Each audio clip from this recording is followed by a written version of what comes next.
E aí, pessoal, tudo bem? Então a gente está aqui na área experimental, aqui na Universidade Federal de São João del Rei, onde nós conduzimos um experimento em que a gente trabalhou com capim-mombaça em diferentes alturas de entrada.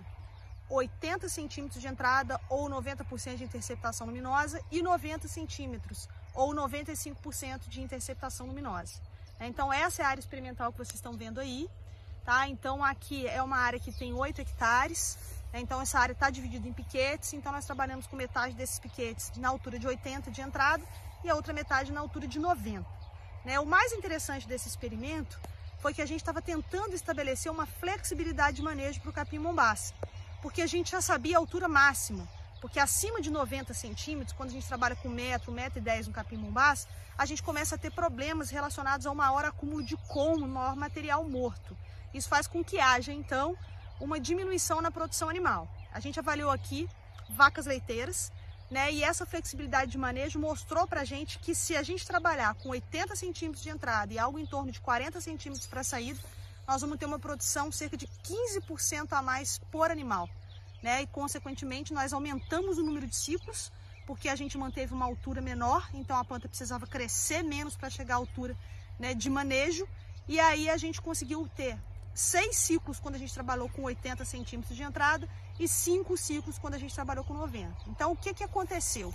A gente teve, além de uma maior produção por animal, a gente também teve uma maior produção por área, tá? E a gente aproveitou melhor a terra, porque a gente encurtou um pouco esse período. Então, o que a gente quis concluir com isso para poder provar e mostrar para vocês? Principalmente que plantas não respondem a calendário humano. Então, essa questão da gente trabalhar com dias fixos, tanto de período de descanso quanto período de ocupação, ela não existe mais, tá? Então o capim, ele mostra pra gente que ele tem flexibilidade, ninguém precisa ser assim muito radical nos 90 centímetros, a gente pode trabalhar com algo em torno de 80 e 90 centímetros, quiçá a gente não pode trabalhar um pouquinho mais abaixo, nós vamos também começar a testar isso em algum momento, tá certo? Então, essa flexibilidade de manejo, ela tem a ver com a capacidade de rebrotação.